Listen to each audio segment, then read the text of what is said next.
Night continued. He walked the whole length of Boguyevlensky Street. At last the road went downhill. His feet slid in the mud. A wide, misty, as if empty space opened out suddenly, the river. Houses turned to hovels. The street vanished into a multitude of disorderly lanes.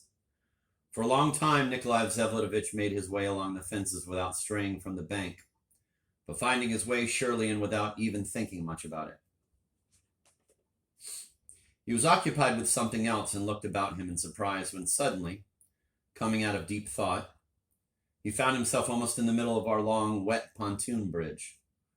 There was not a soul around, so that it seemed strange to him when all at once, almost at his elbow, he heard a politely familiar, incidentally rather pleasant voice, with that sweetly drawn-out intonation flaunted among us by over-civilized tradesmen or young, curly-headed sales clerks from the shopping arcade.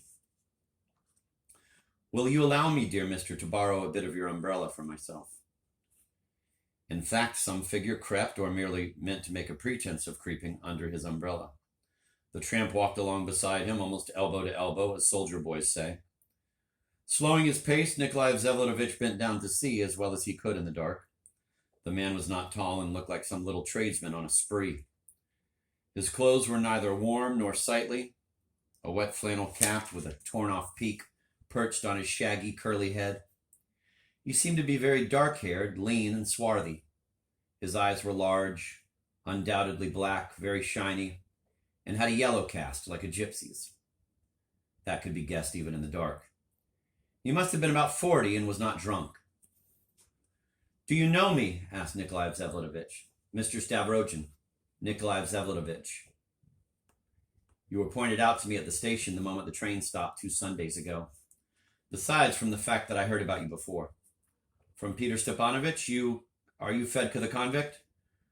"I was baptized Fyodor Fyodorovich. I've still got a natural parent here in these parts, sir, an old woman. God lover, growing right into the ground. Prays to God for me daily, day and night, so as thereby not to waste your old woman's time lying on the stove." "You're a fugitive from hard labor?" "Changed my destiny. Handed over books and bells and everything else because they aimed to settle my hash with that hard labor, sir. And for me it was far too long a wait." "What are you doing here?" "Watching the clock go round.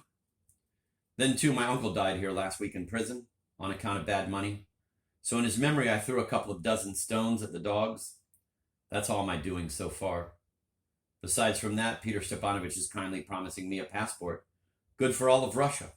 A merchant's, for example. So I'm also waiting on his favor. Because he says Papa lost you at cards in the English club, and I, he says, find this inhumanness unjust. Maybe you could stoop to 3 rubles, sir, for tea to warm up? So you've been watching for me here. I don't like that. On whose orders?" "As for orders, there was no such thing from anybody, sir. It's solely from knowing your loving kindness, so famous to the whole world. Our income, you know yourself, is either a handful of rye or a poke in the eye. Granted, last Friday I stuffed myself with pie like nobody's business, but after that I gave up eating for a day, starved for another, and fasted for a third. There's plenty of water in the river. I'm breeding carp in my belly. So maybe your honor will be generous, and as it happens, I've got a lady friend waiting not far from here. Only one had better not come to her without a ruble. And what has Peter Stepanovich promised you from me?"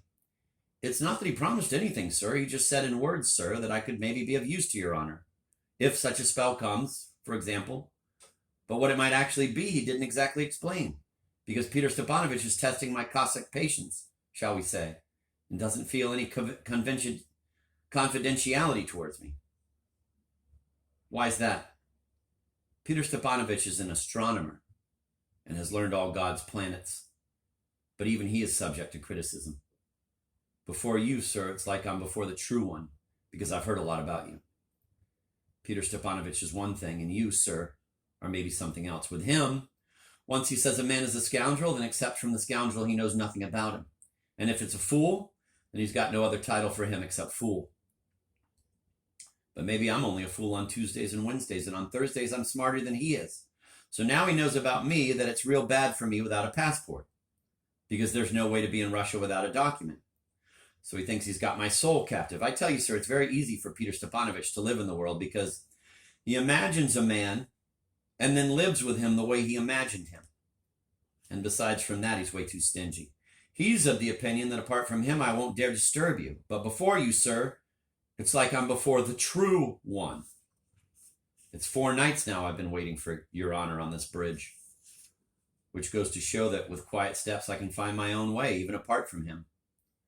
Better, I'd say, bow down to a boot than to a bast shoe.